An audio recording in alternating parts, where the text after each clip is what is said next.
ग्वेद 4 वेदों में सबसे प्राचीन वेद है। इसे विश्व का प्राचीनतम साहित्यिक ग्रंथ माना जाता है। ग्वेद में देवताओं की स्तुति के मंत्र संकलित हैं। ग्वेद के मंत्रों को खांचा कहा जाता है। ग्वेद की भाषा वैदिक संस्कृत है।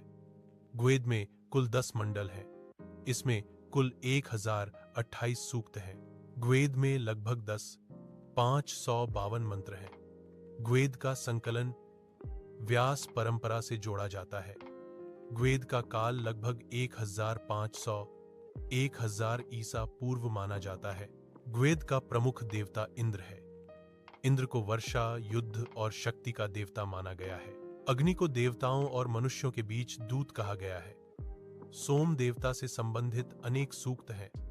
वरुण को नैतिक व्यवस्था का देवता माना गया है। सूर्य, उषा, वायु, मरुत आदि देवताओं का भी उल्लेख है। वेद में प्रकृति पूजा का प्रमुख स्थान है। यज्ञ और हवन को अत्यंत महत्वपूर्ण माना गया है। पुरोहित वर्ग को समाज में सम्मान प्राप्त था। वैदिक समाज पितृसत्तात्मक था। समाज का आधार परिवार था। ग्वेद में स्त्रियों को सम्मानजनक स्थान प्राप्त था। स्त्रियां यज्ञों में भाग लेती थीं। ग्वेद में गाय को धन का प्रतीक माना गया है। कृषि और पशुपालन मुख्य आजीविका थे। युद्धों का वर्णन मिलता है। दाशराग्य युद्ध का उल्लेख ग्वेद में मिलता है। ग्वेद में नदियों का वर्णन है।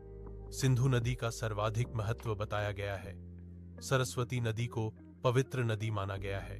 ग्वेद में वर्ण व्यवस्था का प्रारंभिक रूप मिलता है।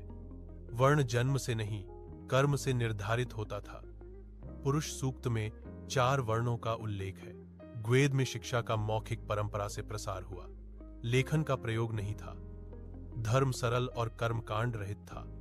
ग्वेद में जीवन को आनंदमय माना गया है।